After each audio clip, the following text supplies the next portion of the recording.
Sa iba pang mga balita, suportado ng Malacanang ang Reciprocal Access Agreement ng Pilipinas at Japan na layong palakasin ang interoperability sa humanitarian response at disaster relief sa gitna ng mga nararanasang kalamidad ngayon sa bansa.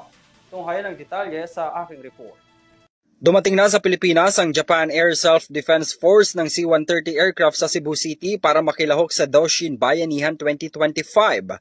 Ang naturang aktibidad ay isang bilateral humanitarian assistance at disaster relief exercise sa pagitan ng Philippine Air Force at Japan. Ang Doshin ay isang joint training military exercise ng dalawang bansa sa ilalim ng bagong tatag na Reciprocal Access Agreement o RAA.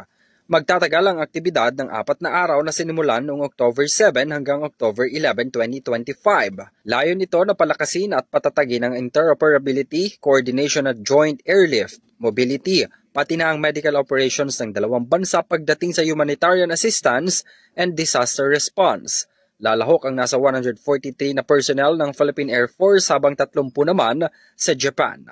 Nagpahatid na rin ng suporta ang Department of National Defense at binigyang diin nito na ang aktibidad ay nagpapakita ng pangunahing papel ng RAA sa bilateral na pakikipagtulungan pagdating sa pagtataguyod ng katatagan ng rehiyon.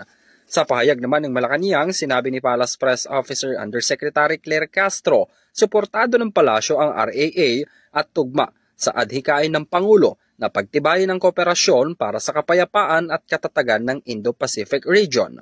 Malaking papel rin ani ang ginagampanan ng aktibidad para sa ating mga kasundaluan dahil makakakuha sila ng dagdag kaalaman para sa agarang responde, lalo na kapag mayroong mga kalamidad na nangyayari sa ating bansa. Yan din po ang nais talaga po ng Pangulo. Magkaroon ng reaffirmation ng ating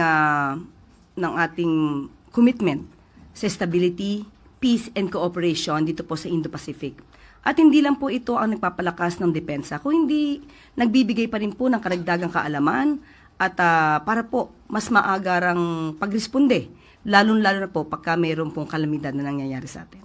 Samantala, nakatakdang tumulong ang Japan Air Self-Defense sa paghahatid ng relief goods sa mga biktima ng magnitude 6.9 na lindol sa probinsya ng Cebu bilang bahagi pa rin ng RAA ng Pilipinas at Japan.